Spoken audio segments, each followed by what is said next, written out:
Greetings, mortals. Welcome to Fatal Fortunes. I'm Al. I'm Will. Join us for a deep dive into some of history's most fascinating characters who live dangerously beautiful lives and whose legacies haunt us today.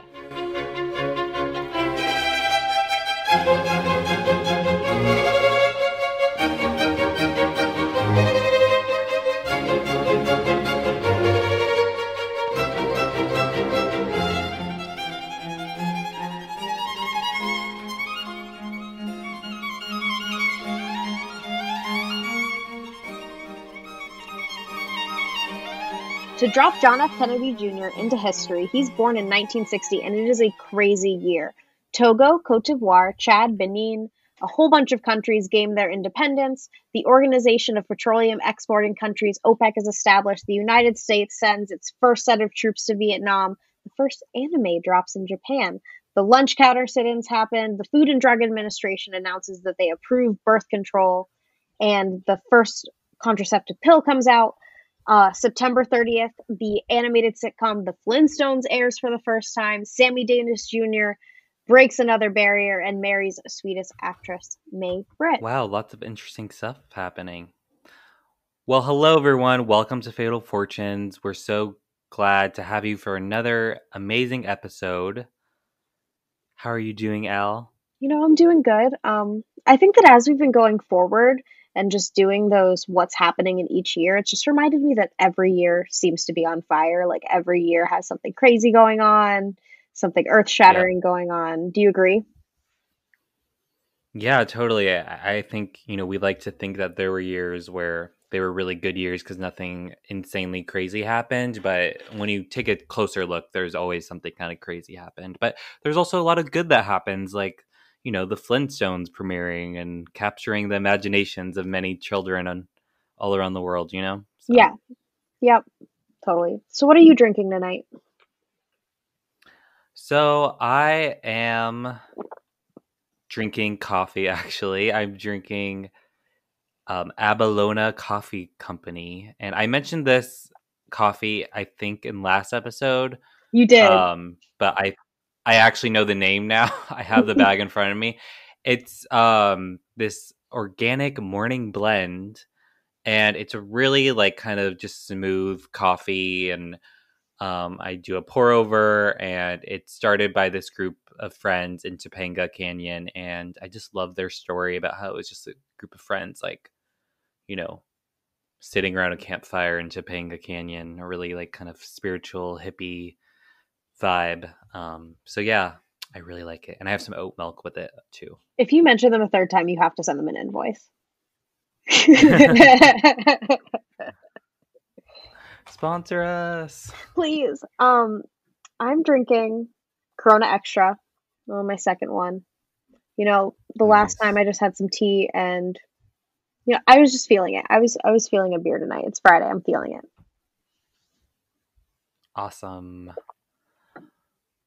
Well, we're hoping that you are enjoying your own cocktail or coffee or whatever it is while you listen to this episode. Today, we're going to be diving into the lives and deaths and legacies of John F. Kennedy Jr. and his wife, Carolyn Bessette-Kennedy. Yes, and let's just hop right in. So, John's early life. John was born at MedStar Georgetown University Hospital on November 25th, 1960, 2 weeks after his father became the president-elect of the United States.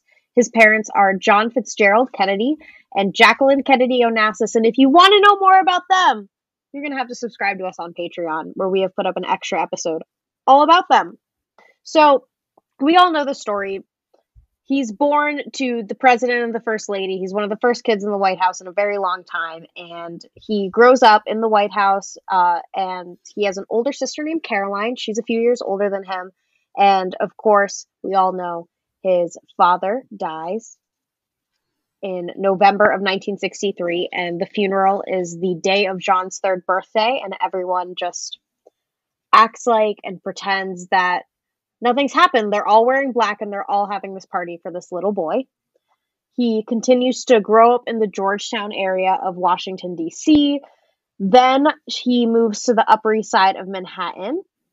with his mother. She just wants to get away from the DC scene. It has so many memories there for her, and she's from New York, so it makes sense for her that she wants to go back to the city. She's like really big and metropolitan socialite, so that's exactly the pace for her to be at the exact right time. His uncle Robert Kennedy, Bobby, he steps in to be a father figure for John and Caroline, but he's got his own wife Ethel, and he's got 10 children. Not only is he trying to like step in for these other two kids, but he already has a bunch of responsibilities. So that's causing a bunch of family tension. But that tension is short lived because Bobby gets murdered in 1968, and basically 1968 was a terrible year for everyone involved, just like almost every year seems to be. They lost MLK and Bobby within a couple of months of each other. And because of that, Jackie's shattered. She's pissed. She's like, if they're killing Kennedys, then my kids are next. And so in 1968, she marries her longtime friend, Aristotle Onassis. He's got 2 adult children, Alexander and Christina. And Aristotle, I want your take on this, Will. He is introduced to Jackie because her sister, Princess Lee Raswell, is dating him. And then they all end up on the same yacht together. Do you think that it was shady of her to steal her sister's man? Yeah, a little bit. Yeah, I think so. It's crazy how these families sort of intertwine, and you'll see this in this episode about how, the Kennedys really are this powerful American kind of royalty, and they have ties to other royalty like The the Cuomos. Radziwills and and the Onassis family. And just to be clear, the Onassises, they make the Kennedy fortune look like a pond. Like, the Onassises are in a whole different league of wealth than the Kennedys could ever be. So this remarriage ends with her losing her Secret Service protection. She moves the family to the Isle of Scorpios, but she's still having the kids attend school in New York. So when she says, like, I'm leaving the U.S. because if they're killing Kennedys, my kids will be next, it's like, you left them there for school still, I thought. But we have to move on because Carolyn is born. It's 1966, January 7th in White Plains, New York. Carolyn Bessette-Kennedy is born. Her father, William's a cabinet maker. Her mother, Anne, is a public school administrator. She has 2 older twin sisters, Lauren, whose name you should remember, and Lisa. Carolyn's parents, William and Anne, divorced when she's 8, and Anne remarries a very prominent orthopedic surgeon named Richard Friedman. Carolyn and her sisters move with their mother to Old Greenwich, Connecticut, which is a mecca for New England wealth. Carolyn grows up Roman Catholic, so the Kennedys are Catholic too, so this makes sense. She started high school at Greenwich High School, but her parents eventually made her transfer to St. Mary's School, which was a private Catholic school, because she wasn't being too studious and she was quote unquote having too much fun. Carolyn is so popular at St. Mary's, and she is voted the ultimate beautiful person by her peers in 1983. Wow, what an honor to be voted that. So as the son of the late President John F. Kennedy, John Jr., who people, we're just going to call him John in here because that's really, what people called him, and, that's who he was. He wasn't... John Jr. Yeah, exactly. Like yeah. So in 1977, at the age of 16, he kind of makes his first public appearance representing the Kennedy family, which is, a huge kind of pressure. And it's not a super, serious event. It's the groundbreaking in Boston of the John F. Kennedy Presidential Library, which, is significant because everyone has a presidential library if you're a significant president, at least in my opinion. And during his final 2 years in high school at Phillips Academy in Hanover, Massachusetts, Andover, he starts dating. Oh, shoot. Sorry. Yeah. You're the Mass local. I'm California. So he started dating, and these relationships were still pretty private. And, he's kind of keeping a low profile because this is before the whole paparazzi craze where, little kids of celebrities like the Kardashians would be photographed or whatever. So when you're a Kennedy, you can basically go wherever you want for college, and the Kennedy family has a big connection to Harvard, but John chose to kind of step outside of that family path and attend another Ivy League, Brown University in Rhode Island. And I found this really interesting article by a classmate of his, Rick Moody, who talks about how John was, the immediate hotshot. Like, everyone wanted to talk to him. Everyone was gushing about him. Everyone was just I like, bet. I need to like see him. He's so hot. And there wasn't even like initial conversation always about him being the president's son. Sometimes people were just like taken aback by him because he was so charming, so charismatic, so handsome. Dude, can you imagine And seeing him playing frisbee in the quad? I've been to Brown. I I've know. seen the campus. Like, if I saw him on the street, like, it would make my year. Not just like my day, full like year at school.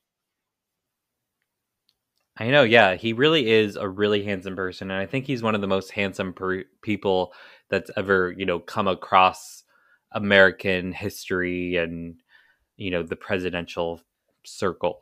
I want to So, start a anyways, running his list. Let's make a running list of like who Will thinks is like at the upper echelon of media attractiveness. yeah, yeah, I think John is definitely up there, and So there's this really interesting story though about Rick Moody, his classmate, who didn't really know him, but he did cross paths when they both auditioned and eventually were casted in the school's play. It's a drama called In the Boom Boom Room, and John is cast obviously as the lead, who's the good-looking and diabolical sort of crazy person, and Rick is cast as his drug addict, diabolical sidekick Ralphie. And John channels the great method actors Brando, De Niro, and Nicholson. And John would actually refer to Rick only by his character name, Ralphie. Like, hey, Ralphie, let's go get coffee, and like they would, hang out, which I think is kind of cute. And the director, Santina Goodman, made John cut off his unruly curly hair because if you haven't seen pictures of this hair, it's like It's really all big. over the place. Yeah, it's pretty big. Um, and John hosted a cast party at his place on closing night. And, he's the star. He's the main character in his own film. And I honestly think he would have been a really good actor because I think he has the actor in him. Yeah, George Clooney would have been nothing if John had been allowed to act. And I Hmm. think he's an amazing actor, and I think he really wanted to do that, but I think it was like the external pressure of his mom, his older sister being like, "What are you doing? Right. Are you kidding? That's Right. no." Because Yeah. it's in a time before like Ronald Reagan was president. Ronald Reagan was an actor and then became president. Like, there's no Arnold Schwarzenegger to look up to, who, fun fact, married Right. into the Kennedy family too. But yeah, John would have been an amazing actor. And I think that if he had been born Yeah. maybe just a little bit later, like another Kennedy generation down, it could have been as fun. Hmm. Yeah. And during his Brown years, he dated Christina Hogg and Sally Monroe. I didn't really find anything like too interesting on them. I don't know if you know anything. I actually saw an article that specifically said like John dated girls who would never kiss and tell, which is why you'd never seen an article from Christina or Monroe saying Interesting. my night with JFK or anything. Yeah, smart. Side note, remember when Emma Watson went to Brown and like that was a really big deal? Did she graduate? I think so, yeah. I Oh, remember she Watson. went on the Ellen show and she said that like she didn't like how American guys wore flip-flops. And Yeah, it's that was kind the of only thing I nasty remember of that. because it's so cold Yeah. here. Like, no. Yeah. No, I don't like that either. Oh, she did So, graduate. oh, she did? Yeah. Oh, good for her. Okay, the article title says, "Why does Emma Watson need an armed guard at graduation?" That's pretty funny.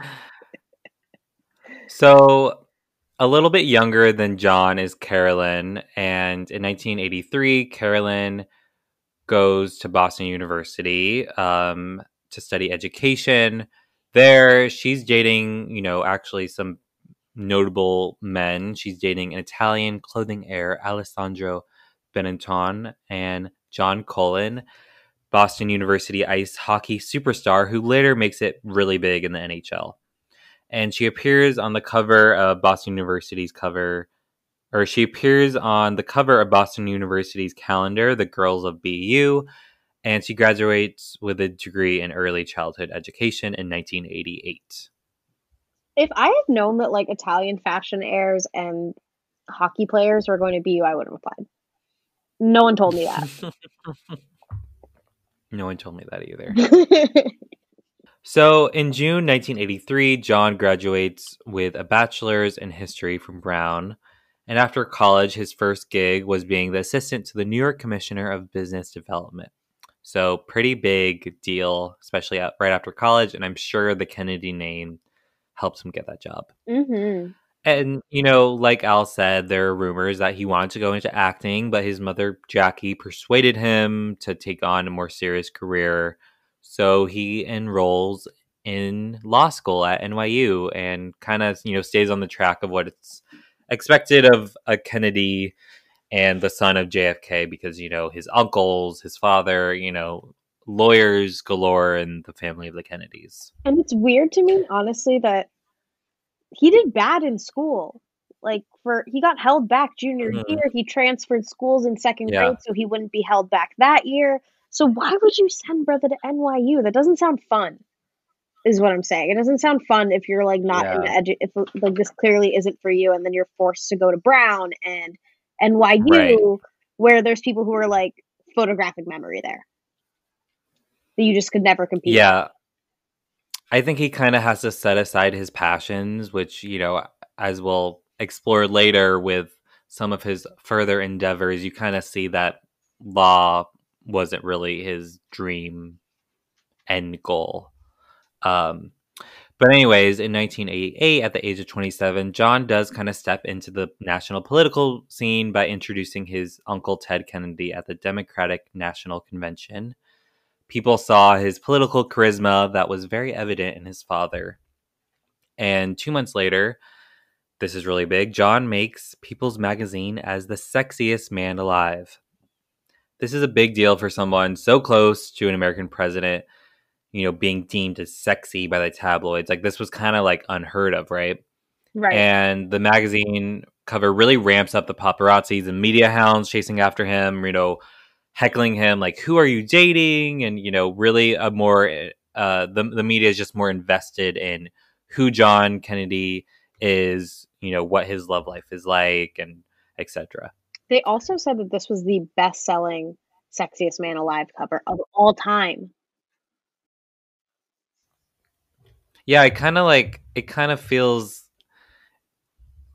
I think it's kind of because, it's someone who you're not really supposed to kind of think in a way that's kind of like attractive or sexual. Like, a lot of people like to keep the government and Hollywood separate, and it's kind of Yeah. like a meshing of the two, like, Mhm. yeah, it's a little taboo, one might say. Oh my god, wait, But who's that anyways, yeah, disgraced governor? Who's that disgraced governor who was in Playgirl? My I god. don't know. He was married to Hillary Clinton's chief of staff. Anthony Weiner. Anthony Weiner. Oh, right. Yeah, yeah. Yeah, so that's a big taboo of hotness and politics crossing. In 1989, John graduates from law school and becomes an assistant district attorney in Manhattan. He finally passes the bar exam after failing 2 times, and he practiced law in a few cases and was actually pretty successful in winning those cases. A famous quote of his after failing the second time was that he'll take it until he's 95 if that's what it takes to pass, and he knows the media will be covering it. And in 1991, at Palm Beach, Florida County Court, John attends the trial of his cousin, William Kennedy Smith.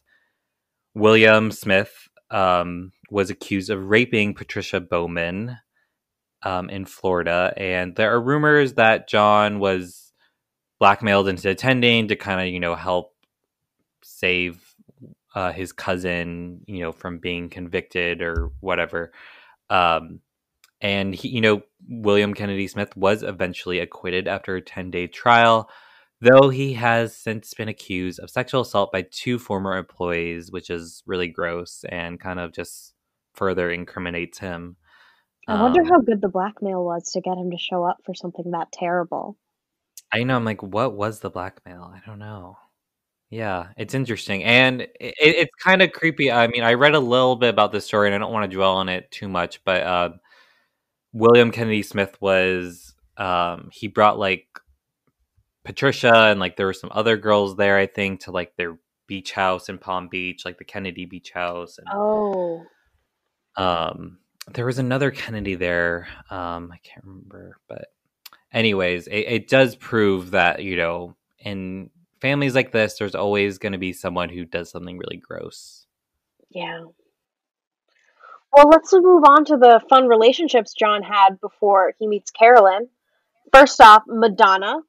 He met Madonna after one of her concerts for the first time in New York in 1985, but she was still married to Sean Penn. So they're keeping their relationship mostly under wraps, considering that she subsequently starts getting divorced and they have conflicting schedules. They're not really in the same place at the same time enough to have a relationship together. However, at a party roasted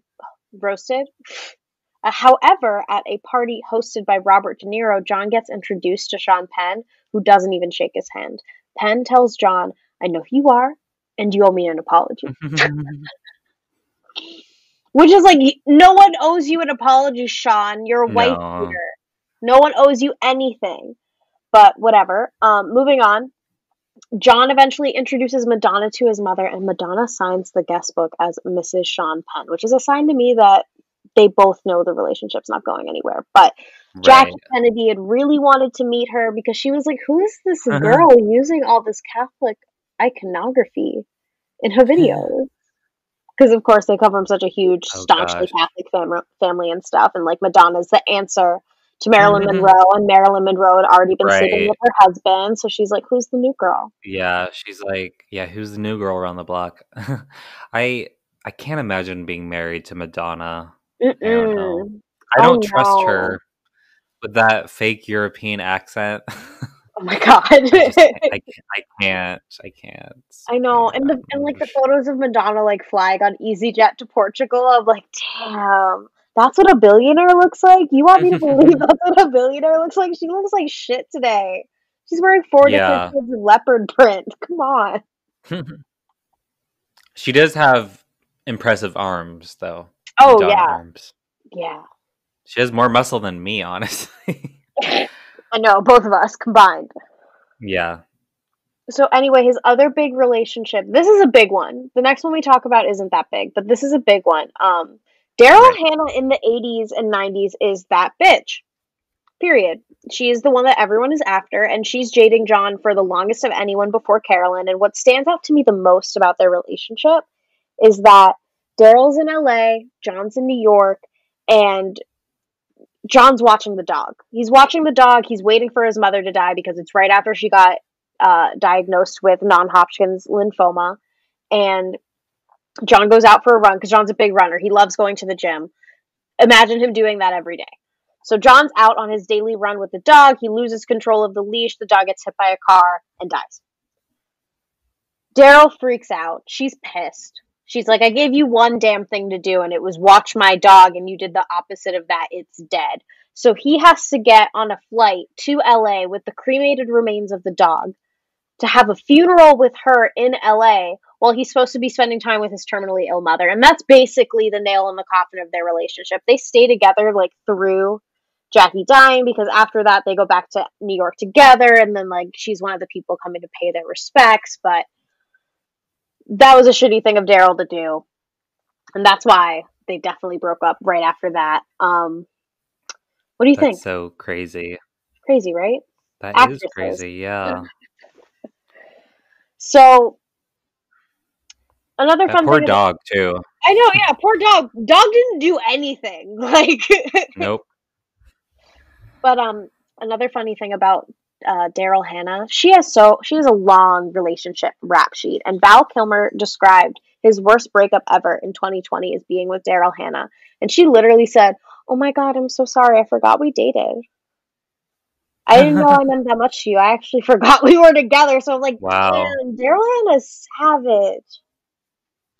Yeah, she is. And if people can't place Daryl Hannah, because I feel like she kind of is a thing of the past a little bit. Well, she was in that show Sense8, but you probably know her from Kill Bill. She played Elle Driver, I think. Yes, Yeah, and I Elle love that Driver, movie. and she was like the nurse who, had like the one eye patch.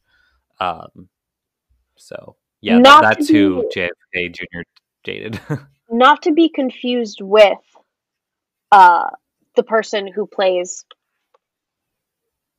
oh my god, not to be confused with the person who plays the manicurist in Legally Blonde. She looks a lot like that actress, but she is not her. Oh, Jennifer Coolidge. Yeah. Yeah. I like that you knew that. I I think you're love Jennifer Coolidge. I love her.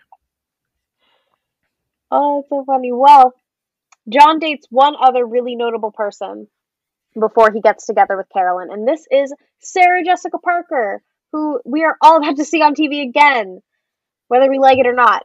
So when she's a young, starting out actress, she is on a break from her relationship with Robert Downey Jr. and she starts going out with JFK, and then she says that she had no idea what real fame was like until then. She is now Wow. suddenly always photographed by the paparazzi. She can't go to like the newsstand without seeing herself like in it. She even remarks one day that when she dies, the first line of her obituary is going to be JFK's ex dead. Thankfully, Sarah Jessica Parker has carved out her own niche and become more than the person who dated JFK. But wow, Right. that's his Yeah. effect on Wow. people. That's JFK's effect on people. I remember Sarah Jessica Parker. She was on Watch What Happens Live with Andy Cohen, and someone asked her about dating JFK Jr., and she said that um, his hair was amazing, and that putting her fingers through his hair, it was like a paintbrush. And yeah, Oh, it's it's so kind of funny. very, I don't know, it's interesting. Yeah. Well, back to Carolyn, who's been living her own life. After Carolyn graduates from BU, she starts a career doing public relations for a nightclub company out of the Avalon, which, if you're a Boston local like me, you will recognize as the location of today's House of Blues on Lansdowne Street. And Oh, yeah, wow, that's yeah, crazy. I didn't know that. yeah. I didn't. Yeah, I found it like deep in a documentary. And so at this time, she's more into leather. You know, she's less color shy. She's wearing brighter things. Her hair is a dark blonde, not the super perfect blonde we remember her with. And then one day she comes into work at the Avalon and she tells her friends that a Calvin Klein scout stopped her on Newbury Street and gave her a card to get a job to work at their Boston store. So she's working at their Chestnut Hill location, which is not in Boston, period, and their Newbury Street Hmm. store, which is in Boston, period. And then she's just working her way up in there. And in 1988, she gets asked to join the Calvin Klein PR department in New York City. And part of her job is dressing socialites and celebrities, then managing their backstage runway shows. And she's also the director of publicity for the flagship store. So she is the face of Calvin Klein at this time, if you can imagine. Right. And she worked with Michael Bergen, who was a top male model at the time, who became famous for his toned physique and being shirtless in Calvin Klein underwear. He was the one plastered on the billboards, and Carolyn helped him become a star. And the two fell deeply and passionately in love. And don't worry, everyone, Michael Bergen comes back later because he is an important part of this story. But someone's got to die first. It's fatal fortune. Someone has to die first. So in November 1993, John's mother, Jackie Onassis, was thrown from a horse during a hunting excursion. From this accident, she discovers a swollen lymph node in her thigh. She soon begins to develop stomach pain and swollen lymph nodes in her neck. And in January 1994, she's diagnosed with non-Hodgkin lymphoma. After months of chemotherapy and hospital visits, Jackie is released from the hospital on May 18th, 1994. She returns home to her New York City Fifth Avenue apartment. She dies the next day with her family by her side, including her children John and Caroline. After Jackie's death, the Kennedy legacy weighs even heavier on John's shoulders, and he ends his 5.5-year relationship with Daryl Hannah. Something so crazy about this for me is that the morning after she dies, John goes downstairs to like tell the media because of course everyone's waiting. And he said Yeah. that, you know, like my mother died surrounded by her family, her friends, and her books. And when he says her books, I want to cry every single time. I'm like, I want to go with my books. Fuck. So that's how I feel about the speech he gives when he goes downstairs. So, John and Carolyn have got to meet. We've been here for a good 35 minutes. John and Carolyn have got to meet. Mhm. So, one source I found said that John and Carolyn didn't meet until 1992, but another source says that they dated for a little bit in 1990 while he was on a break from his relationship with Daryl. So, make of that what you will. I don't want to dig further on it. Doesn't matter. Even while John is dating around, he's got Carolyn in the back of his mind, and because she's the face of Calvin Klein, like, she sees people all the time. She is the face of Calvin Klein for New Yorkers. So if he needs to get a new suit, she's the one that's going to hook that up for free. You know what I'm saying? So, Yeah. moral is they either meet at a charity event or they meet at Calvin's, but from that day onward, her life's crazy. The Paps smell blood and they are swarming. Just like they were swarming for Peter Townsend and Margaret. It's very much that kind of situation. Like, people are just lined up, like, Mhm. waiting outside his Tribeca apartment or something. Yeah. Or like So, Diana and Charles, yeah, like like Tristan and Isolde, or Romeo and Juliet back in the day. It's something like that. So, boom. Oh, what? Never mind. Okay. Their tragic end. I want to flip the sentences. That's why I was confused. Oh. Pardon me, head burp.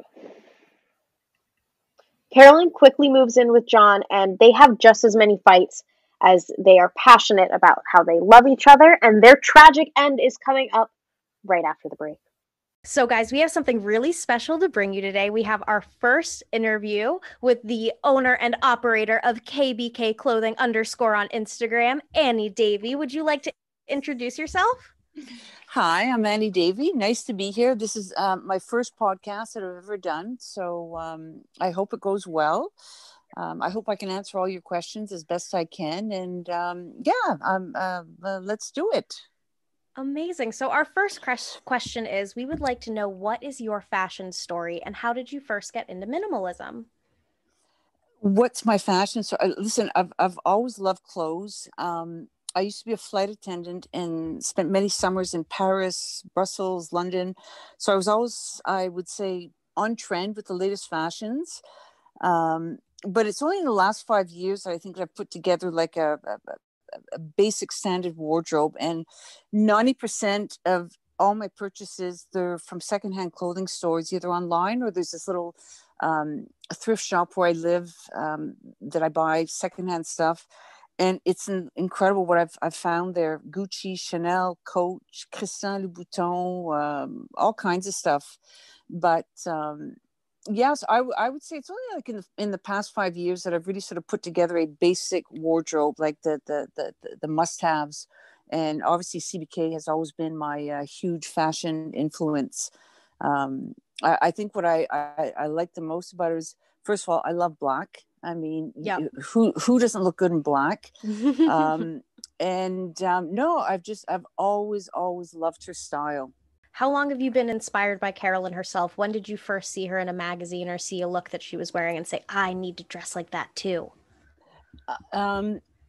Listen, you know what? I think it was back when John introduced Carolyn to the world as his wife for the first time. When she came out the front door very reluctantly, Yeah, from the loft on Moore Street. She had the beige Prada skirt, the boots, the black bag, and I just remember thinking, "Wow, she looks incredible."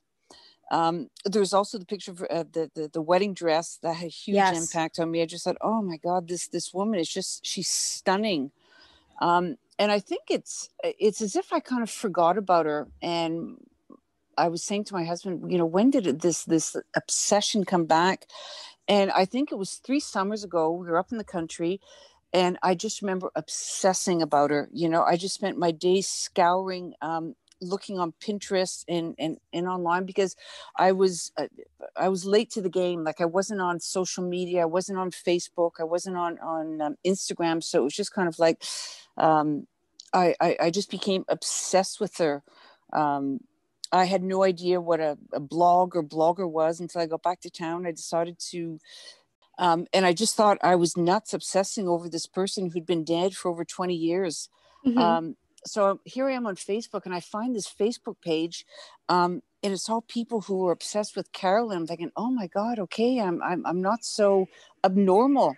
And it was people sharing stuff left and right, and it was just so nice to find these people that shared the same, the same obsession, I guess, as I did. I couldn't believe it. So it kind of started from there. Yeah. And you're definitely a leader in that community now, like ever since you got that little follower bump. Well, listen, here's the thing, which I think differentiates me from other CBK accounts, is that I've got the clothes. Like, I find everyone else, and there's so many accounts out there, and I'm not, putting anybody down, but I'm just saying it's the same old. It's pictures that are being rehashed Right. over and over and over. And for me, yes, Carolyn Bessette is this incredible, woman, but to me, it was her fashion. So having her clothing, to me, just kind of sets me over the top of all the other accounts, because basically that's what people want. They want the clothes, Yeah. Right. So having the clothes, I just find that kind of sets me apart from the other ones who, again, just keep rehashing, photos. And then when a new photo came up, the one recently came up, which is like, oh my God, people just like, oh my God, a new photo. I can't believe it, So yeah, from that wedding. That was awesome. Yes. Oh, you saw that, eh? Yeah. Mm-hmm. So having the clothes definitely, I think, puts me in a league of my own. Not to say that I'm better than anyone else, but just owning the clothes, it's just like it's true. the real McCoy. Yeah. Right. And I also find with the followers that they want to see the clothes on me. Like I've posted them on a mannequin, but I find I get more feedback when I put the clothes on. Because you look awesome in them. Oh, well, listen, this is what's incredible, is that every piece that I bought fits me. Because I also have a Facebook page, and I would post things that I'd found on eBay, whatever. And there was always the same person buying them over and over. But the clothes didn't fit her. She was just kind of buying them to buy them. Whereas in my case, every piece that I own, they fit, so I can wear them. Not that I'm going to be wearing the long skirts. I don't have a lifestyle for black tie events, and that's fine. But the coats I wear, they're and here we are over 20 years later, and they're still relevant. You can still wear them. That's what's just incredible about her style. Especially that tan camel coat you have. So timeless. It's incredible. Well, that was the second piece I bought. When I came back to town and I found the Facebook page, I just, again, obsession. So I just started Googling CBK. Anyway, the first piece I bought was the tan skirt.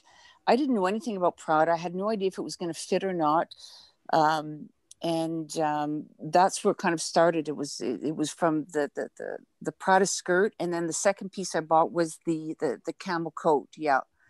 And I have never seen the camel coat for sale online either. In fact, most of the pieces I have yet to see them.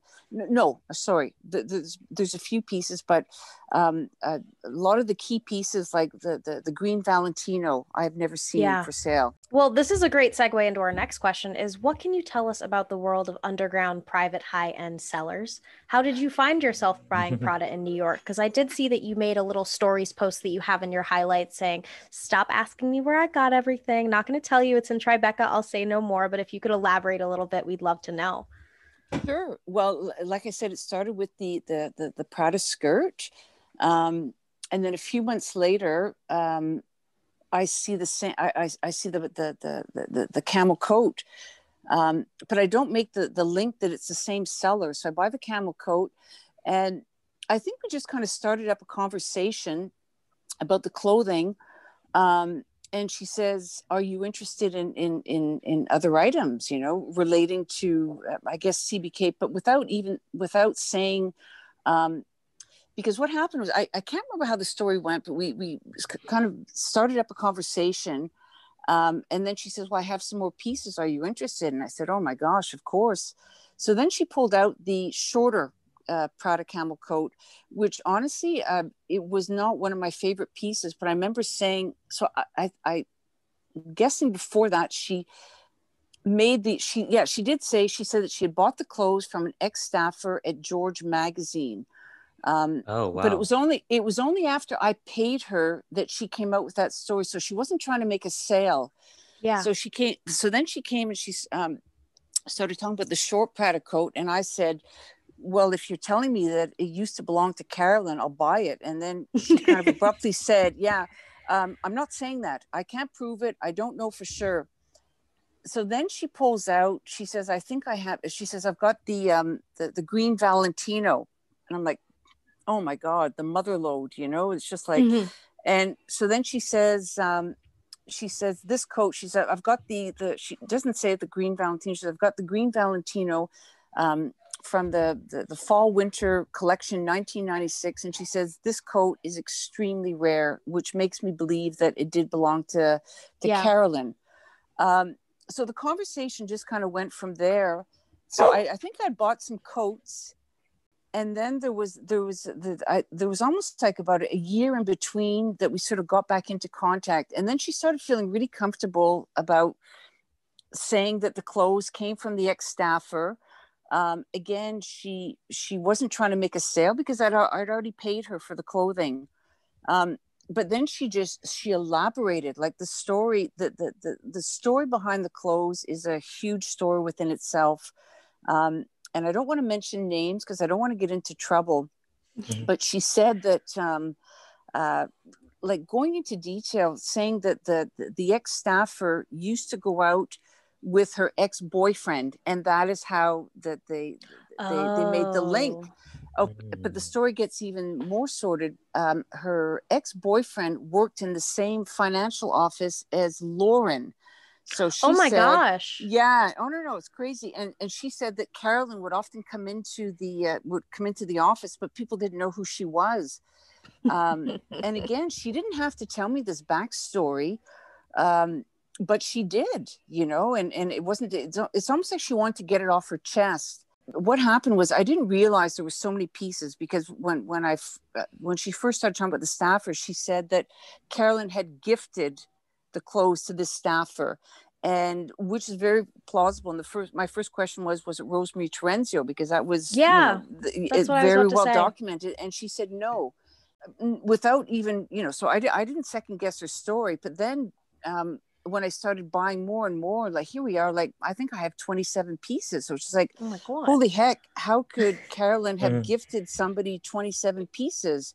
So I just kept sort of pushing and pushing without pushing too hard. Finally, she gave me the name of the seller, the ex-staffer, and I won't say who this person is. Honestly, do I believe her? Do I not? What I can say is, and a lot of people have said, well, does the family know that this ex-staffer has been selling the clothes? Maybe perhaps the family came, took what they wanted, and said, Right. you know what, do whoever's packing the clothes, do what you want with the rest.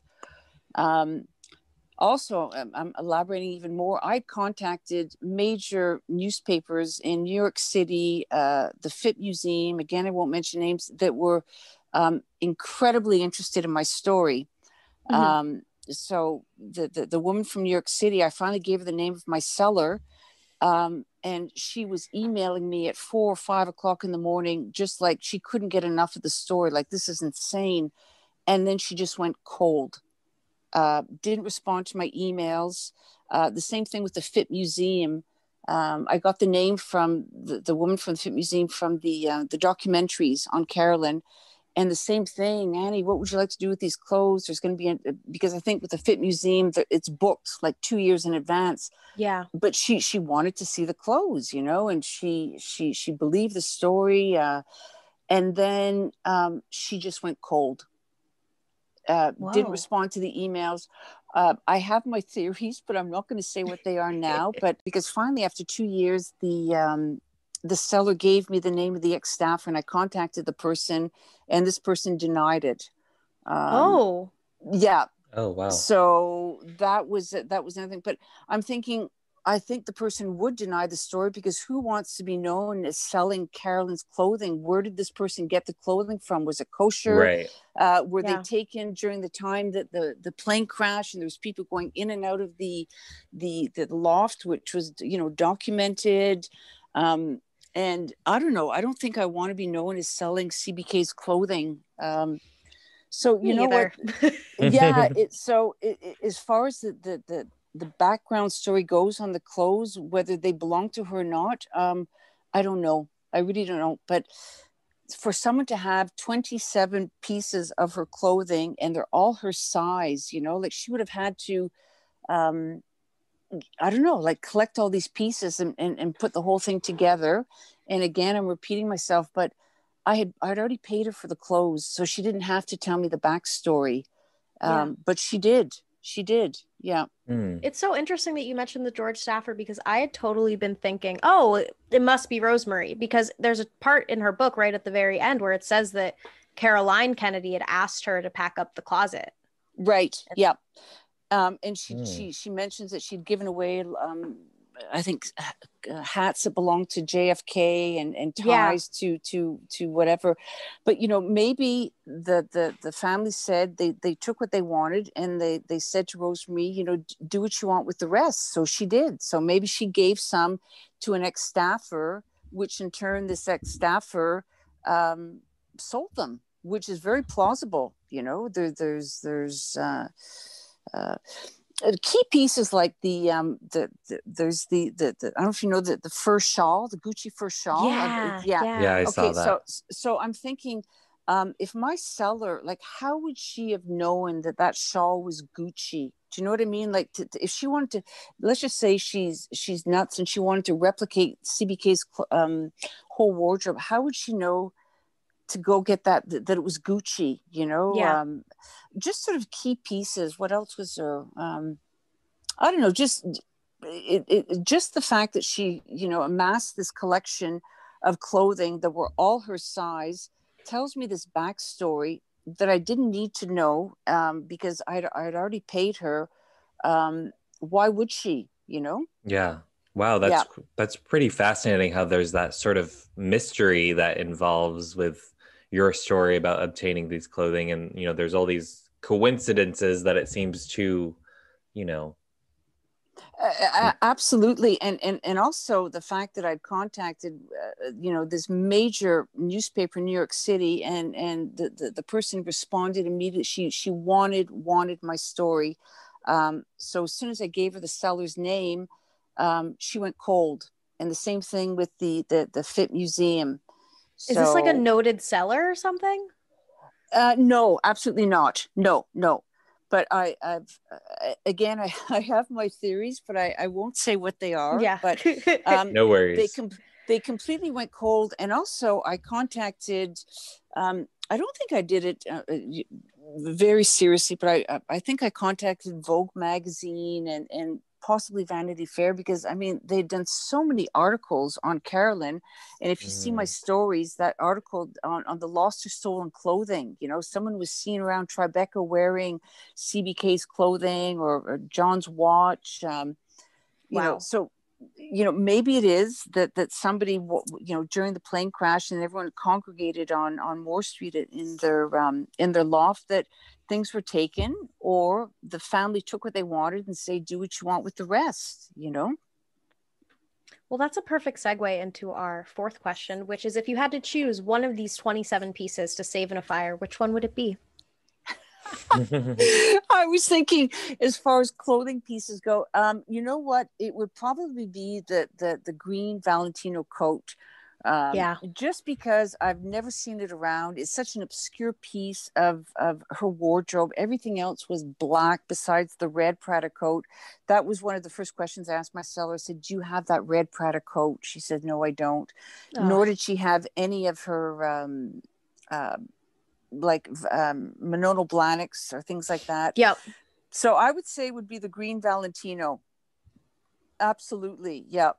It is, as far as, and I know people have been going after me on my Instagram account, what the fuck, and something's fishy. Well, there's nothing fishy.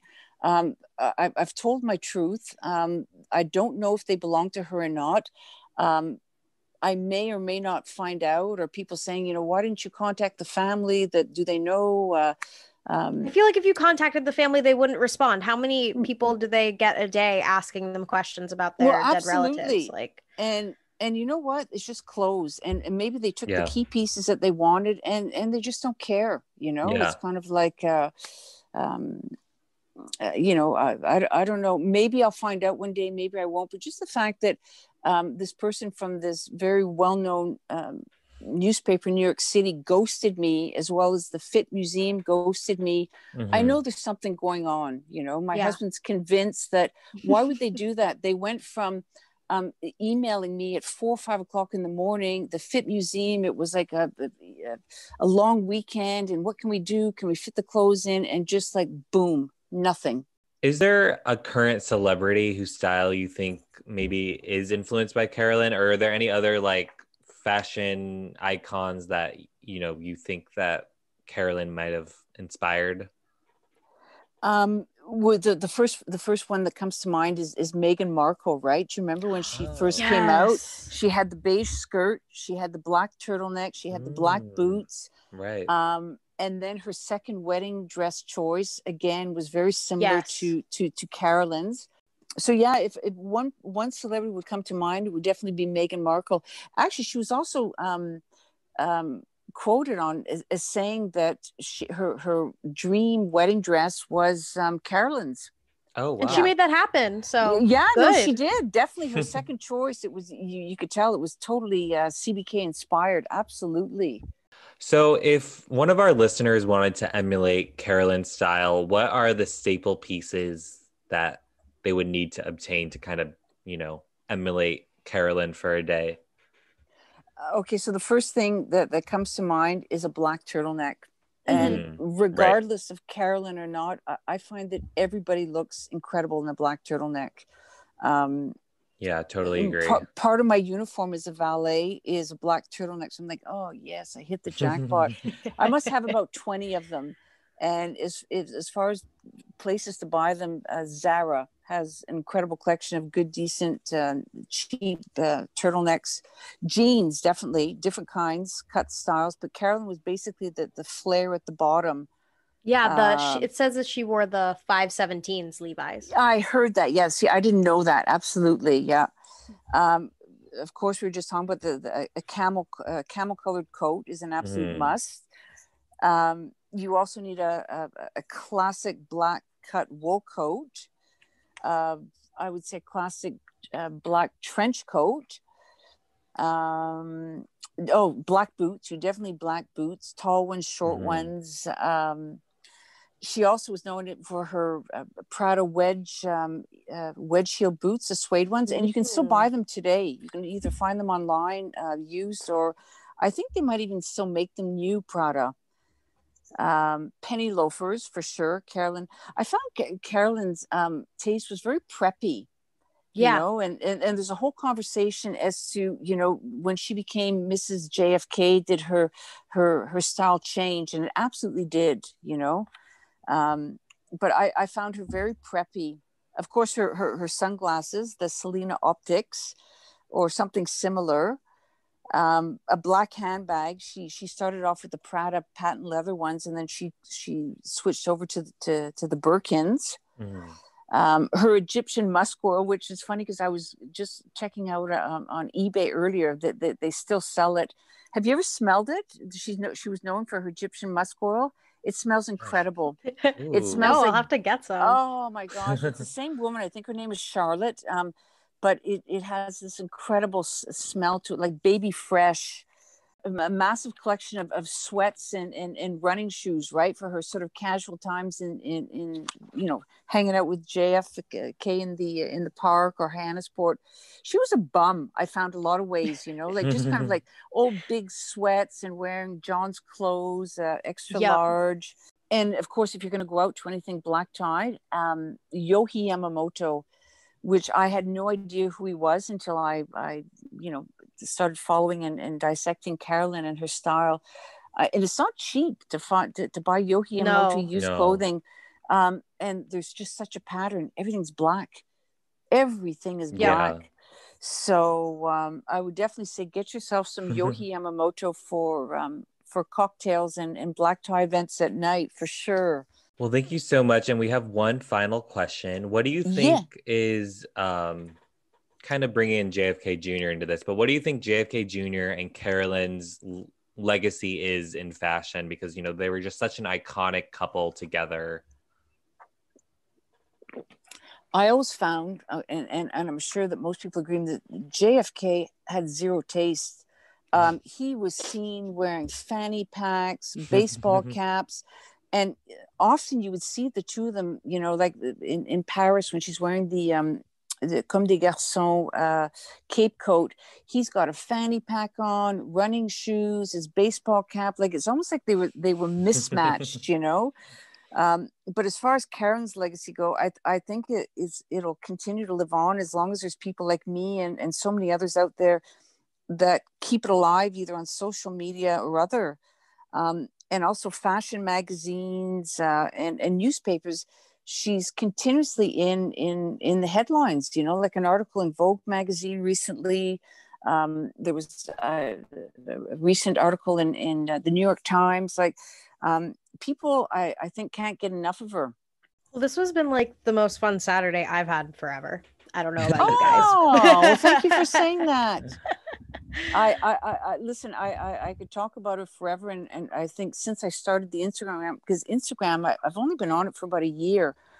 So it's just so nice to be with all these people that enjoy her style. And I think as long as there's people that are out there that continue, her legacy will live on forever, for sure. Yeah. And do you want to tell the people where they can find you online? Oh, well, it's my Instagram account is CBK Clothing _ Yeah. And I think I started it not that long ago. I think back in September, October, but I'm just having fun with it. It's so nice to meet all these people that share the same passion. And there's so many people sending me things that they found online. Oh my gosh, I can't believe how many secondhand clothing stores there are. Vestiaire, Héroïne, people like, did you see this? Did you see that? It's incredible what you can find online if you have the time to search. But just having fun with my Instagram page and just nice people, really fun, enjoying it. Thank you so much for having thank me. you so much for my pleasure. And I hope to see both of you in Montreal someday, and we can hang out and I'll show you the clothes. Yes. That'd be amazing. Amazing. Hi guys, thank you so much for listening to Fatal Fortunes and helping us get the word out about the podcast. If you want to help us further, you can subscribe to us on Patreon. Patrons get early access to episodes, shout-outs, stickers, exclusives, and more. For just $3 a month, you can listen to episodes of Fatal Fortunes before nobody else can and get exclusive content that you won't see here. Go take a look over at patreon.com/Fatal Fortunes Podcast. All one word. Again, that's patreon.com/Fatal Fortunes Podcast. After 4 years of working at the district attorney's office, John is over it. He only really went to law school because his mother was still alive and it was her dream for him, but now he's going to do his own thing. He contacts his friend, Michael Berman, who, not to be confused with the Michael we talked about earlier, so I'm just going to call this guy Mikey. He meets up with Mikey, and for almost a year, they're going back and forth every day about the content, like the new magazine they're going to make. What's the content? What's the idea? What's the concept? They're meeting almost every day at Mikey's public relations firm where their future assistant Rosemarie works, and she at one point is like, they have to be planning something big because Mikey and John know each other from being a part of the same charity. So for a little bit, people are thinking like, oh, they must just be planning a charity event. But then once he stays for a year, they know it has to be something big. Mikey sells half of his public relations company that he owns to Launch George with John in 1995. They launched the magazine on September 8th, 1995, and he remarks to the press, "I haven't seen so many of you in one place since I failed my last bar exam," which I think is pretty funny. There's a lot of drama surrounding George's publication, of course. John has proposed to Carolyn in the middle of all this while they're out fishing on vacation in Massachusetts, and she's a nervous wreck that the news is going to get out and ruin the magazine's launch. One night in early September, Carolyn wears her engagement ring out to dinner, and the next day it is zoomed in on in its own little picture on page 6. Mikey's pissed. He starts accusing Carolyn of having opened her mouth and let out the secret. John's assistant, Rosemarie, releases a statement saying that the ring's only a gift and denies the engagement the Friday before the magazine release. This kind of makes Carolyn feel upset. She feels like John has to hide her from the world, and she feels like if John is so comfortable and easy, like denying their love to the media, then he must be like, maybe he could be denying it to her. So on the cover of the first George issue is a sexy George Washington, Cindy Crawford. And the magazine's really niche. It's supposed to be for the intersection of entertainment and politics, sort of like a Rolling Stone or Vanity Fair, but like swinging a little bit more political. But it's not doing well once the press dies down. The goal at the beginning is to make every cover be another tableau of George Washington, but then they quickly run out of that idea. You can't make everyone look like George Washington. John wants the magazine to speak for itself, and him not having to pimp out himself or trying to sell himself out or sell his family out to sell the paper. And by 1997, Mikey and John are just fighting about this like crazy. So Mikey sells his shares of the publication, and his departure leads to an even bigger plummet in sales, basically at the speed of gravity. David Pecker, CEO of Hatchettville Apache magazines, who were in partnership with George, said that the decline was because Kennedy refused to, quote, take risks as an editor despite the fact that he was an extraordinary risk taker in other areas of his life, Pecker said. Quote, he understood that the target audience for George was to be the 18 to 34-year-old demographic, yet he would routinely turn down interviews that would appeal to this age group, like Princess Diana or John Gotti Jr., to interview subjects that whose names I cannot pronounce from this quote, and who I didn't know, so I get what Mr. Pecker's talking about. During this time, all the designers and the ad pages are asking John to vicariously ask Carolyn to start wearing their clothes, but she's like, no, I'm not going to do that. I don't work for George, and I'm not an advertisement, so the ads start to pull out of the magazine as well. Thoughts? Well, I mean, I think it's an interesting concept, kind of making politics more marketable to a younger audience or people maybe outside of the political, Wall Street Journal, New York Times kind of sphere, Yeah. And I actually was watching yesterday an interview that John did with Larry King, and Larry King was asking him about it. And he said that, he kind of wanted to carve his own path as a Kennedy and as the son of a president, and wanted to make something that he was passionate about. And for him this was his passion project about kind of dancing on the line of politics but not getting too into it. But I do think that in terms of like logistically planning the longevity of this magazine, that's where he kind of failed. And I do think that the business stressed out his relationship with Carolyn as well. Oh, yeah. In an effort to keep the wedding under the radar, Carolyn actually printed the wedding programs on the copier at the George headquarters, one by one, because the cardstock kept getting stuck in the paper, and she thought if she brought the program to a professional printer that it would get leaked to the press and Cumberland Island would be overrun. And, it's really kind of, for the Kennedys, it's a very humble, not super luxurious place. It's, it's very quaint. And the wedding is only 40 people. They have every room at the inn on the island booked, and the rest of their friends are in tents, with one guest actually wondering if this was a joke. Wait, let me see. I'd be like, if this is a joke, Will, swear to God, if you invite me to your wedding and it's in the middle of nowhere with no AC and you tell me to sleep in a tent, I'm going to ask if this is a joke. I've seen this whole tent thing. It is a thing. Like, it's kind of that boho Coachella wedding vibe, yeah. I actually think, did you ever watch Pretty Little Liars? I watched the first season, but it's too long, and I don't like the lady like dating teacher thing. I don't like that. Yeah, that was creepy. Well, the woman Troy Bellisario, who I thought was like the best actress, who played Spencer, she actually got married like in a similar kind of setting like this, where there was a lot of like tents and people stayed in the tents and stuff because her and her husband had a thing with tents. But anyways, it is kind of a weird wedding, but I kind of love that it's, kind of off the beaten path. And so they're all at this really humid sticky chapel, and they're waiting for the ceremony to start. John is there, but he keeps ticking by with no Carolyn, and this comes to a point where people start to wonder if she can actually handle the marriage and the wedding. And what really happened to her was that her wedding dress was so small that she couldn't get it on properly, and they eventually wrapped her head in a silk scarf and put the dress on, and they are able to pull it together and get that dress on. Get her And to they the actually chapel. released, yes, get her to the chapel. I kind of do love when there's a delay in a wedding, though. It kind of increases the drama and the theatrics. So they released one picture to the Associated Press, but that was it. And this picture is John kissing Carolyn's hand outside the chapel. It's a really sweet, wholesome photo, and they didn't really want to do this, but they felt compelled after his cousin Patrick drops the news the next day to the public. And the two honeymoon in Turkey. That sounds fun. Yeah. I heard it's interesting and beautiful there.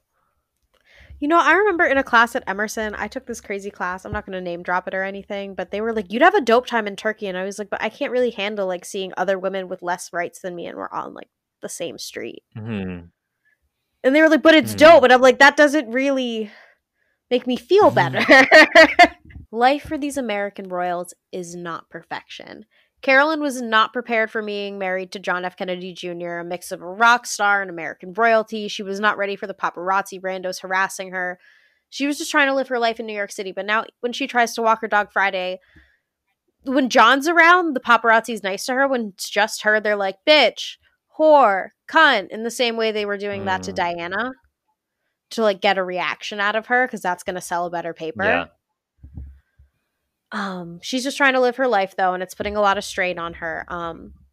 Months before they get married, the National Enquirer actually captures John and Carolyn fighting in Washington Square Park, and it's an infamous fight. You can watch it on YouTube. We'll include it in the show notes, which you should check out at fatalfortunes.com. According to Steve M. Gillen, historian and friend of John's, the reason behind the fight, like many other fights of theirs, was because Carolyn would think John was an idiot for letting people walk all over him. Like, referencing back to the Pecker quote, like John wasn't taking risks as an editor, and Carolyn was probably like, you're letting people walk all over you. You're not like putting your own voice onto it. And Carolyn's no pushover. She never has been, never will be. And during these times, like they have this, like during the fight, he rips the ring off, like the engagement ring off of Carolyn's finger. And they just keep fighting until John sits in the gutter near their apartment where Carolyn tries to like grab Friday back from him. And John yells at her like, you have my ring and now you want my dog too, or something to that effect. So John he's having a crazy time. I think that a little bit of this is grief. Yeah, definitely. And I think it's crazy that this moment was captured, but it's almost kind of, in a way, I think kind of fascinating and cool that, I mean, even though, I obviously respect everyone's right to privacy. It's really interesting to see these two, famous people, the son of a president and his wife, like fighting, and it's not like a hushed tone. It's like it's how a lot of couples fight, which is with some cutting words and sort of this aggressive energy between the two. And yeah, I think it's really interesting that it was captured and people, knew about it, and people knew that there were cracks in the marriage. It didn't come out after they died. People kind of knew and they speculated. And there's another photo. It's not a video, but there's another photo of them like out to brunch, like sitting outside with the dog, and they're fighting. They're like fighting again in public. She throws a piece of bread at him. So there's like an action shot of her like yelling and throwing stuff at him. Like, that's just New York to me, though. Like, in New York, in every single park in the entire city, there's a couple having a moment. And someday it's going to be a celebrity. True. That is so true. No, I totally think that's something I noticed when I lived in New York in the summer. You see more couples fighting in parks specifically. It's always parks for me. At least I always see them in parks. So when I saw that this was in Washington Square Park, I'm like, yep. Y'all. Yeah, So funny. Carolyn, a lot of people have said this about, her close friends have said this, that she's really, she's a woman that would stand up to John. She wouldn't just take any of his BS, and she would speak her mind. And, that was something that I think really attracted John to Carolyn, that was that she was a woman of her own. But also, I mean, living a life that he does that's, political and, part of this prestigious family, like that was also hard because Carolyn, was kind of a wild card at times. Mm-hmm. And she Oh, wasn't, yeah. traditional, like Yeah, she wasn't a his family. pushover. And Yeah. it's such a bummer. Like, there's no video of her, like, ever being, like getting back at the paparazzi, or anything. There's no, Right. like, she never Yeah. has even, like, told them to leave her alone. Actually, I think that there's one video Hmm. of her, like, saying, "Can you, like, give me some space, please?" as someone is standing in front of, like, the lock to her apartment door. But Hmm. I wish that we knew that side of her. I wish that we knew that sassy, Right. confident side of her. So John's more prepared for this public chaotic life because he, kind of grew up with it. And he kind of tries to save his relationship and strengthen it by acting kind of as like a bodyguard to Carolyn. And, months after their honeymoon in October, John asked the paparazzis and press to, respect Carolyn's privacy and, give her some effing space. Though they don't listen because money is money and they are getting that shot for the magazine. And, sometimes when you try to ask the press to back off, it kind of like angers them and makes them more like Yeah. willing to go places because they know it's going to provoke a reaction. Mhm. But this is taking a really tough toll on Carolyn's mental health. It kind of spirals to the point where she doesn't even want to leave her New York flat. And, sometimes she'll escape to her friends' places to hide out, or her friends will visit her. But she doesn't, love the limelight and the attention that the paparazzis give her, unlike, a lot of the influencers of TikTok and Instagram that you see in West Hollywood. And she had left her job at Calvin Klein when she married John, so she's literally staying in the Mhm. apartment all day. So allegedly, John and Carolyn also fought about the prospect of having kids. John was eager to start a family, while Carolyn was reluctant. John apparently wanted to name his son Flynn. And according to a friend Okay. of Carolyn, via a Vanity Fair article by Edward Klein, which I recommend everyone to check out because it's really interesting because there's a lot of insider takes about stuff that allegedly happened, but the sources and the people that Edward Klein interviews kind of seems like it's pretty reliable. So according to this article by Edward Klein, quote, John's life was huge with dozens of friendships and involvements, but Carolyn couldn't handle that. She didn't want to go out. She would ditch John's friends, not show up for dinner, refuse to go to people's houses or events. She burned a lot of bridges, end quote. Carolyn was overwhelmed by this world she was living in, where everyone is kind of glaring at you when they're waiting for you to crack. They're waiting, for you to be provoked and have a reaction. And she couldn't really comprehend raising a child in this world that she was, living in and being kind of suffocated by. So, also from this Vanity Fair article, there was an alleged incident of John coming home to Carolyn snorting cocaine with, quote, and I love this, a gaggle of gay fashionistas. A John flop. screamed, "You're a cokehead." And, there are these allegations that there was some drug use on Carolyn's part. And, you know, drugs aside, there's just kind of this volatile nature to their relationships on both sides. And, they just wanted different things out of life, I think. And, I think Carolyn, she wanted to kind of live freely and Mhm. kind of wanted to explore life. She's a little bit younger than John, by a Yeah. few years. 6. Um, yeah. And despite their marriage being on the rocks, even up until their death, it's on the rocks, but they did really love each other. And during their marriage, they often sought, comfort and solidarity, and they spent a lot of time with their best friends, Prince Anthony Radziwill, a Polish prince, and John's first cousin, and Anthony's wife, Carol Radziwill. And if you want to know more about them, go to our Patreon because they will be in the episode about the rest of John and Carolyn's family. Yep.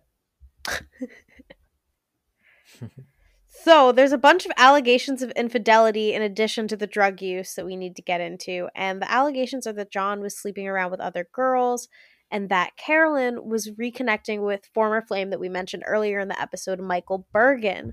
According to Klein's Vanity Fair article, John and Carolyn often fought about their suspicions of each other's infidelity.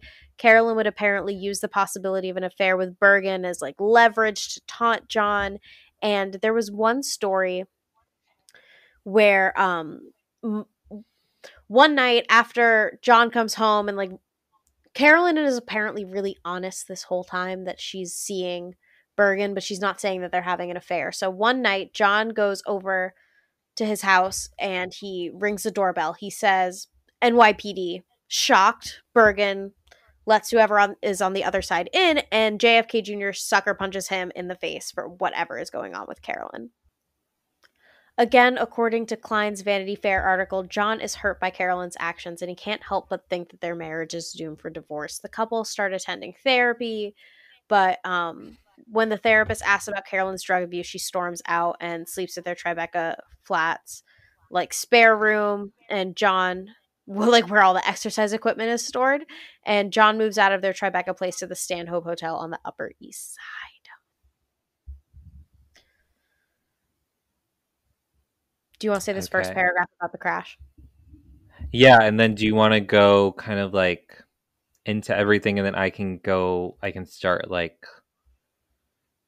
while waiting. Carolyn called her best friend Carol, or I can go yeah. a little bit.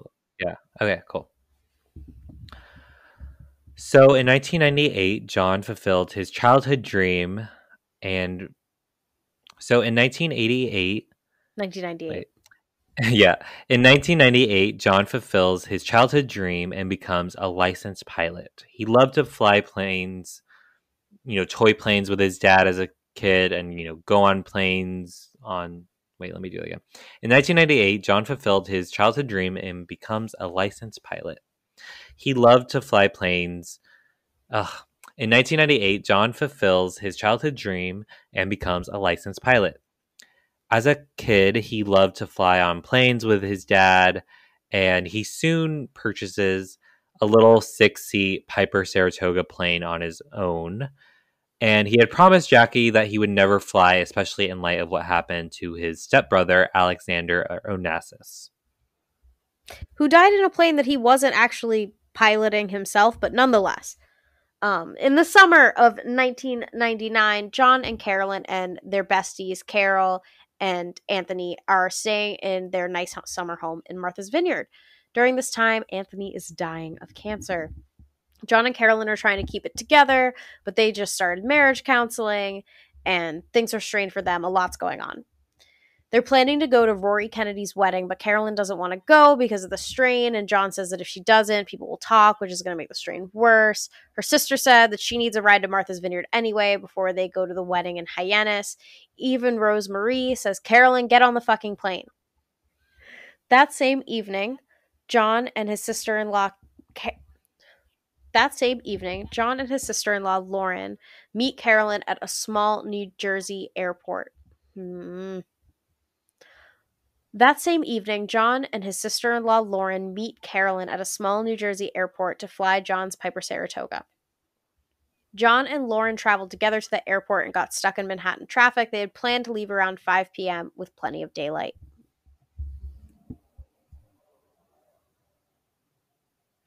While waiting, Carolyn called her best friend Carol Radziwill, who we mentioned, from the plane, saying that they'll be back soon. And in her book, What Remains, Carol remarked that she didn't say, "I love you" at the end of this call. She just hung up and she kind of, regrets it. Wait, let me do it again. Carol remarks in her book, What Remains, that she didn't tell Carolyn, "I love you" at the end of this call. She just hung up. And that's also another theme in Rose Marie's book, that the last time you ever talk to someone is just so unremarkable sometimes. And sometimes you forget to say, "I love you," or you don't think you need to say it because, it's like it's not the last time, you don't know it's the last time. They're taking a like half-hour flight to you. Why say I love you? Yeah, You're gonna see exactly. them in a sec. Hmm. So later that night at 8:38 p.m., with John as the pilot, they take off. John soon encounters a coastal cloudy haze that causes his orientation to falter. And this is, when they're kind of hovering above the Massachusetts coastal area, by the sea. And for 3 minutes, without knowing, their plane was headed diagonally downwards toward the ocean because, his vision of the land in front of him is pretty clouded. And as that plane's heading down, it's heading for the ocean, and the plane crashed and the three perished. It only took 5 minutes from uh it only took 5 minutes from when they couldn't see the coast anymore to the crash. Which is so crazy because JFK Jr., he was only licensed to fly with like visual, like, I don't know. I don't know how they talk about it in pilot life, but with like he was only able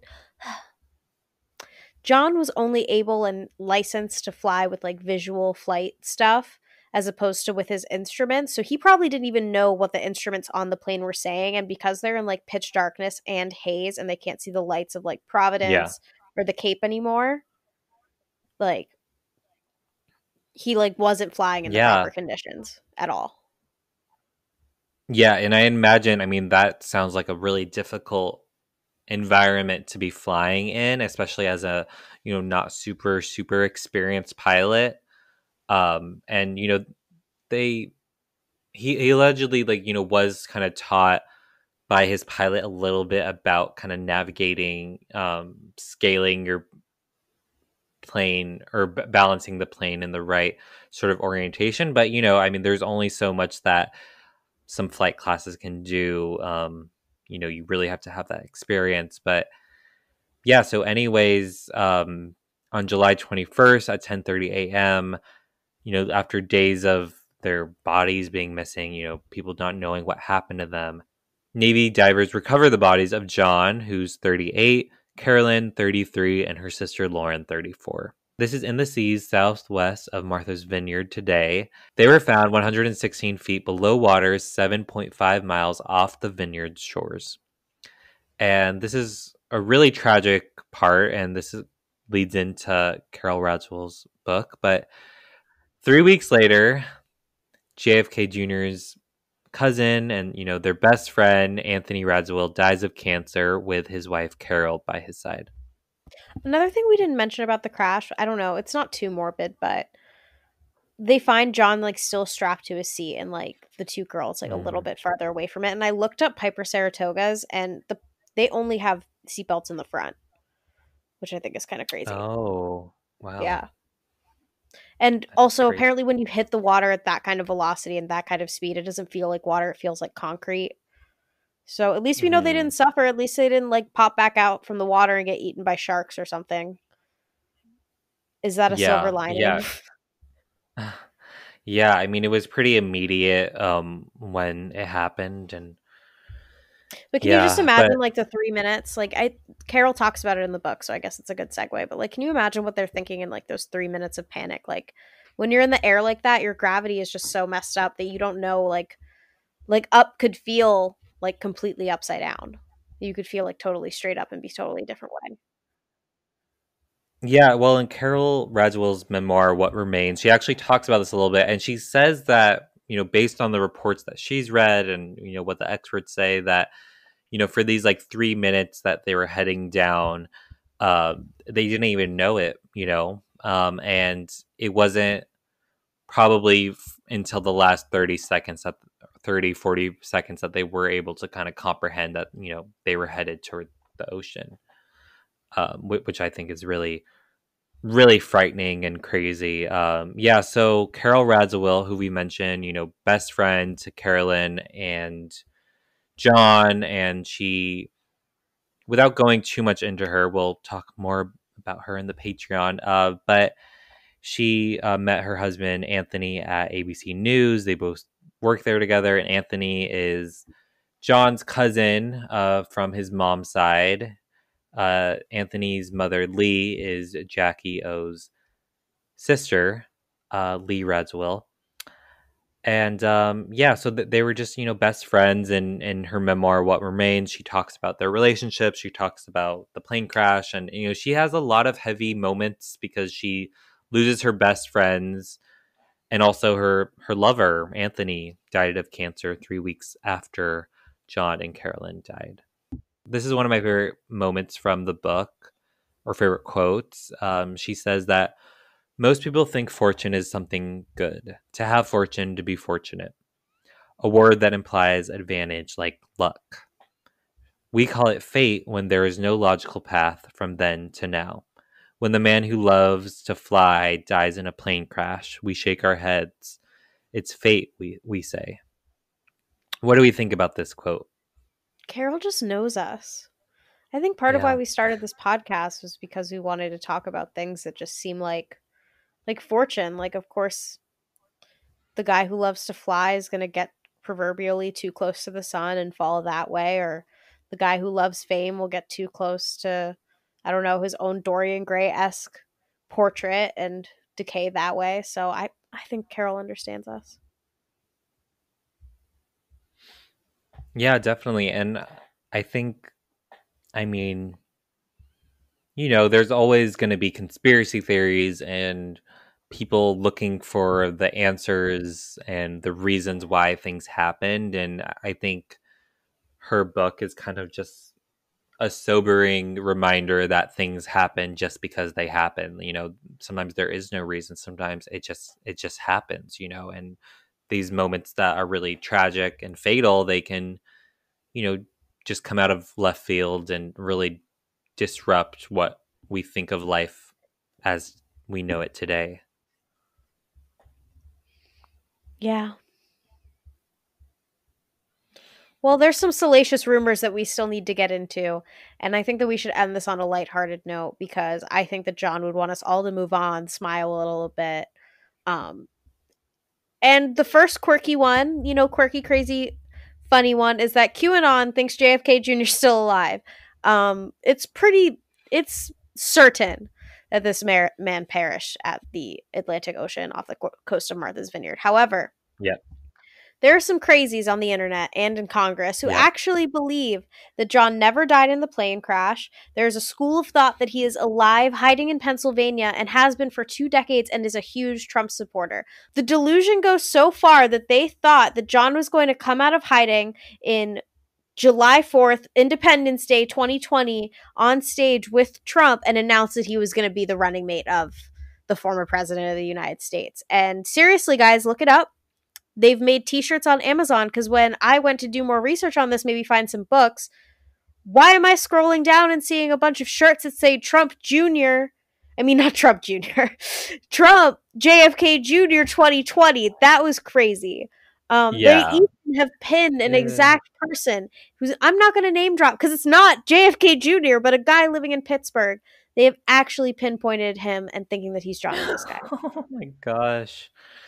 Yeah, it's crazy. I was actually, doing this podcast. I've been doing a little guerrilla investigating by joining some Facebook groups on, related to the people that we're discussing. And I joined one that I thought was going to be a JFK Jr. fan page, but it turned out to be, I don't know if I was actually accepted in it, but one of the questions was like, do you support Donald Trump? And I'm like, why is that like a question to find out about JFK Jr.? And then I found out this whole conspiracy theory, and I just don't get it. And I don't think these people knew John because he would no way run with Trump. Like, he's not.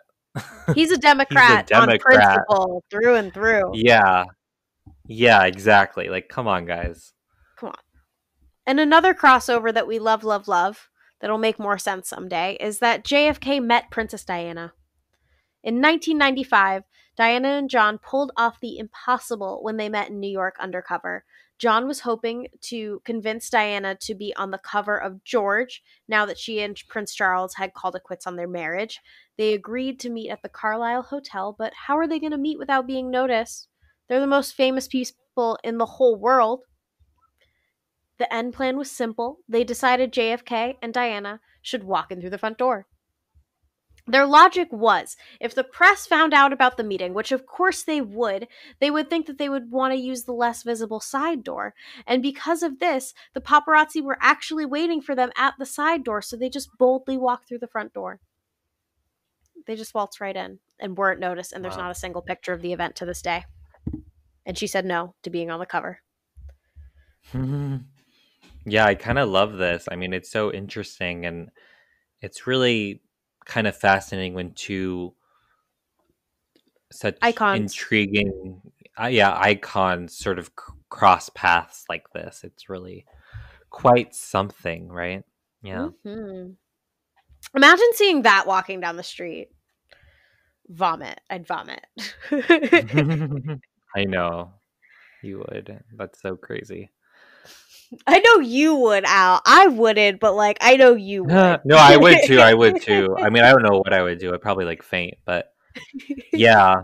Well, actually, I mean, one thing I just wanted to kind of quickly go back to about the what remains is this other quote that I think is kind of a good place to leave. But Carol says, "You go through what remains, and there isn't a lot that is meaningful except for your memories." And I don't know. I mean, looking back on the legacy and the life of John and Carolyn, I think that they did kind of live life to the fullest, even though we talked about kind of the rocky nature of their marriage. Sometimes, they just seemed like they were living life so vivaciously. Yeah. And I got that really when I was reading Carol's book that, and also the four of them, John and Carolyn, Anthony and Carol, they were just like the best of friends. And when Anthony was dying, like Carolyn and John were like really, really there for them. Like this was like a ride or die, like level of friendship. And yeah, I mean, I think Carolyn and John, for being, in such a public life, they were really, it seems like genuine people who, really cared about the people that were close to them. And more down to earth than we think. Mm-hmm.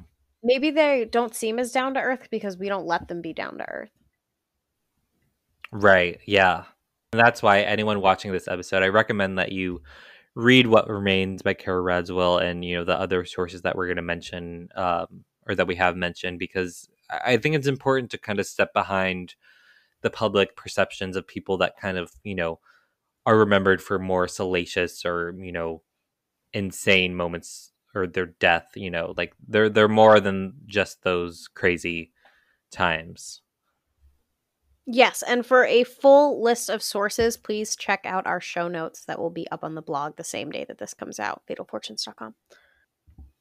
Thank you so much for tuning into this episode of Fatal Fortunes. I've been Al. I've been Will. On Tuesdays, we talk ghosts. See you next time. Make sure to follow us wherever you're listening. We're available pretty much anywhere that you can listen to podcasts. And if we're not, maybe write us and we'll try to get on there. But you can also follow us on Instagram and YouTube at Fatal Fortunes. And we haven't yet, but we're going to post on TikTok at fatal_fortune. So please be the first one to like and comment those fun little videos that we're having. And thank you guys so much. See you next time. Yay. Yay.